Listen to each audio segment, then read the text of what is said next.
Weddings have a way of bringing long-buried family issues to the surface. I always knew mine would be complicated, but I never expected the backlash I'm currently facing for what seems like a straightforward decision. I am a 29-year-old woman getting married to my fiancé next spring. Like many brides, I've been planning the details from the venue to the flowers to who will be part of the ceremony. The one decision that was never in question for me was who would walk me down the aisle. It wouldn't be my father. My dad left when I was 6 years old. The divorce was messy with accusations of infidelity on both sides. He moved to another state for a job opportunity and promised to remain involved in my life. Those promises quickly evaporated. At first, there were weekend visits every few months. Then they became annual. Then they stopped altogether. Child support payments were sporadic at best, often requiring my mom to take him to court. Phone calls on birthdays sometimes happened, sometimes didn't. Christmas gifts would arrive in January, or not at all. My mom never spoke badly of him. She would simply say, "Your father has made his choices," and then change the subject. She worked 2 jobs to support us, never missing a school event or performance despite her exhausting schedule. As I grew older, I started to realize just how absent my father truly was. He missed my elementary school graduation. He missed my high school graduation. When I got a full scholarship to college, he sent a text message, "Proud of you, kiddo." The day I graduated with honors, he said he couldn't make it because of work commitments. 5 years ago, my mom was diagnosed with aggressive breast cancer. During her 18-month battle with the disease, my father called exactly twice to ask how she was doing. When she passed away, he attended the funeral but left immediately after the service, not even staying for the reception. He didn't help with arrangements, costs, or the emotional burden of losing the one parent who had actually been present in my life. Throughout the years, I maintained a distant but civil relationship with him. Occasional phone calls, generic birthday cards, obligatory holiday greetings. I stopped expecting anything more, and in a way that was liberating. I built a life with supportive friends, my mom's side of the family, and eventually my wonderful fiancé who understands the complicated relationship I have with my father. When we got engaged last year, I called my dad to share the news. His response was lukewarm at best. "That's great, honey. Let me know when the wedding is. I'll try to make it." The same non-committal response I'd heard my entire life. 2 months ago, I sent out wedding invitations. I put my dad on the guest list, of course. I may not be close to him, but he is still my father, and I'm not vindictive. I wanted him to be a guest at my wedding. What I didn't want was for him to walk me down the aisle.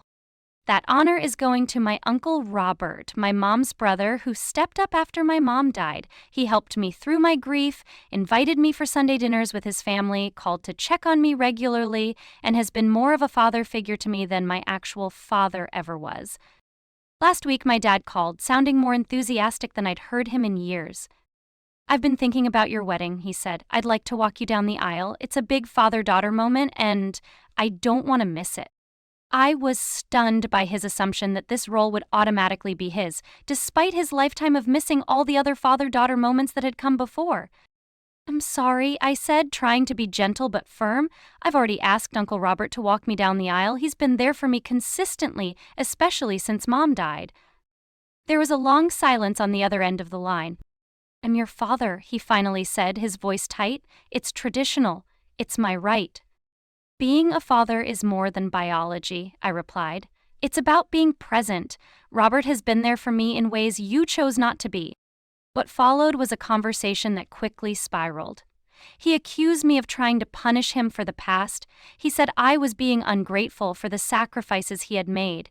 He claimed that work had kept him away, that the distance wasn't his choice, that I didn't understand how hard it had been for him. I remained calm, simply stating that my decision was made and wasn't going to change. I reiterated that he was welcome at the wedding as a guest, but the aisle-walking duty was already assigned to someone who had earned it. He hung up on me. The next day, the calls started coming in. First, my paternal grandmother, in tears, asking how I could humiliate my father this way. Then, my father's sister, telling me I was being petty and that family should forgive past mistakes. Even my half-siblings from my father's second marriage messaged me on social media, saying I was being cruel to our dad and that he had changed over the years. The most surprising call came from my maternal aunt, my mom's sister, who suggested that perhaps I should reconsider for the sake of peace. Your mother never held grudges, she said. She would want you to have a relationship with your father.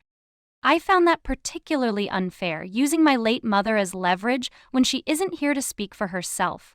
I remember quite clearly how hurt she was by his absence in my life, even if she never said so directly. My fiancé supports my decision completely. He says my wedding should reflect the relationships that actually exist in my life, not the ones society says should exist. My closest friends agree, but the pressure from extended family continues, with daily messages suggesting I'm making a mistake I'll regret later. Yesterday, my father sent me a long email. It was part apology, part justification for his absence.